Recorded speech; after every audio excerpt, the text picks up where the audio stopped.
As you likely know, a lot has been in the news lately about the Jews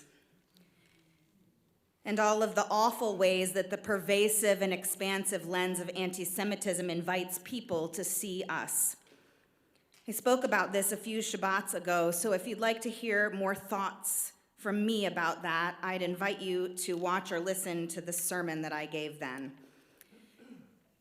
Then I was frustrated to have to give up space and time from a vast and incredible store of Jewish wisdom to spend an evening on that topic.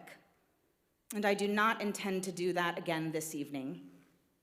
Instead, I'd like to focus on one of the primary lenses through which I believe we Jews are called to see ourselves, and one that I hope invites anyone interested in the deep wisdom that Judaism has to offer to invite upon themselves as well. And that starts with a question. What do you think is Judaism's primary ethical virtue? It's not rhetorical. What do you think is Judaism's primary ethical virtue?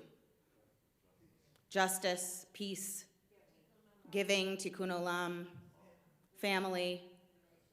I'm not going to say that one because that's the one we're going to go to. He's a shill. You've been studying with me too long, yes. It's not just me. So everything that was just listed and said aloud, these are all primary virtues among the many that are core to Jewish identity and Jewish living. But truly above all else, as it is repeated over 190 times in the Torah alone, is the value of chesed. What's chesed? Kindness. Maybe you've heard it as loving kindness, something like that. That's usually how it's translated. Our Western understanding of kindness does not do chesed justice. Kindness in America is a heart emoji, an XOXO response to a text, a quick exchange, a smile. And that's all lovely. But Judaism's understanding of chesed, of kindness, more importantly of loving kindness, is something incredibly and profoundly more expansive. If I were to try to translate it colloquially, I might say that chesed means giving of oneself fully with grace, benevolence, compassion, and love.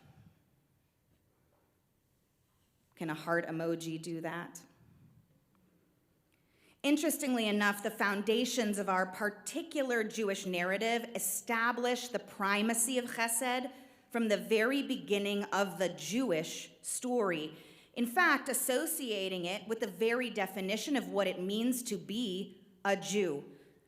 Consider first Abraham, associated in Torah and in later Jewish literature as the exemplar of chesed. Not only does Abraham extend help and support to those in need, but he doesn't wait around to be asked for the help, and he's quick to perform his acts of kindness. The word or the root maher, which means quickly, is repeated over and over and over again in any description of Abraham's acts of loving kindness, of chesed, insinuating that he runs to do it, insinuating it's not convenient and he's not trying to fit it into his schedule, but he goes out of his way to make it happen immediately. But where it gets interesting, at least as I see it, is in the second generation of Judaism. That second generation that begins in this week's Torah portion, Chayei Sarah. And this interpretation offered here, I believe, embodies the fullness of what chesed invites. Who's represented by the second generation of Judaism? Abraham? Good, I tricked you. You would think it's Isaac, But Isaac is not an exemplar of chesed in Torah. Do you know who is? Rebecca, Rivka, in nearly every way. And if you're interested in subversive messaging in Torah, go and look at the deep textual articulations of Rebecca and align them with Abraham. They are parallels and archetypes of one another. Go girls. Very much in the same way as Abraham, Rebecca hurries to care for those in need. In her case, in her encounter with Eliezer, who unbeknownst to her is there at Abraham's request to find a wife for Isaac. When Rebecca sees him, as you may know, she not only offers to help give him water, but she offers to help Charlie. What else does she help with? To give the camels water. And it's like, how many camels? Like one camel? No, it's like a lot of camels. And I don't know if anyone here has camels, but something to know about camels is that they don't take small sips of water. They drink gallons and gallons and gallons of water at a time. And so when Rebecca offers to help in this way, the text uses that same root maher over and over and over again to insinuate, it's actually not even insinuating, to state explicitly how she's hurrying to help, going out of her way to help. But Rebecca goes one step further than Abraham. In something whose mention is so small and seemingly unimportant that it's often overlooked, but it turns out to be what I think is likely the most important aspect of the expression of chesed. In Genesis chapter 24:19, the Torah shares that after Rebecca gave Eliezer water, she notes the following: I will also draw water for your camels, ad im keilu lishtot, and I will remain with them until they are done drinking. I will remain with them until this experience is over, until their needs have been fully met. I'll stay until their needs are addressed. I'll complete the task. I won't leave halfway through when I have somewhere else to be. I'm in it with you for the long haul.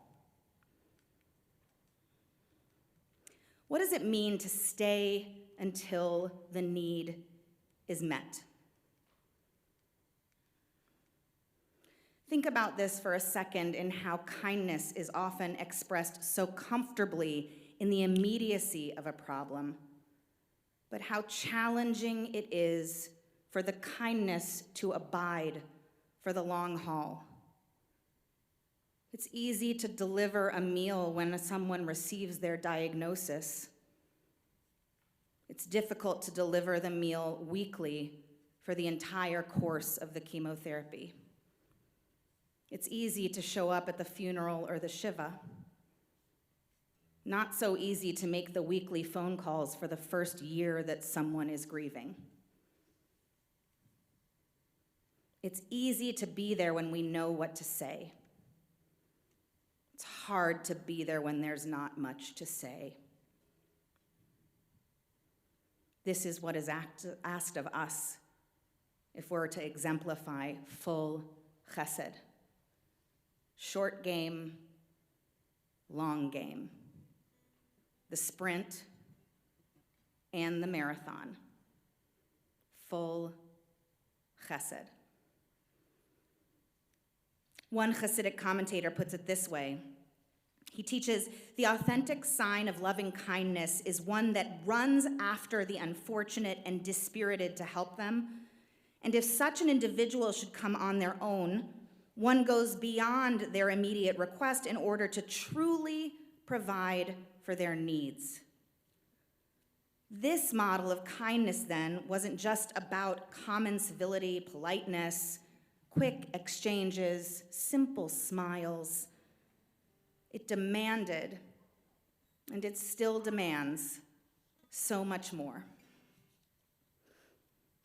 Many of you have studied Jewish mindfulness with me over the years here, particularly Musar. Musar's foundational premise is that the Torah's main goal is to develop ideal human beings. And as such, Musar's most prominent teacher, Rabbi Israel Salanter, insists that the Torah was not primarily seeking to train people in religious observances, as important as they are.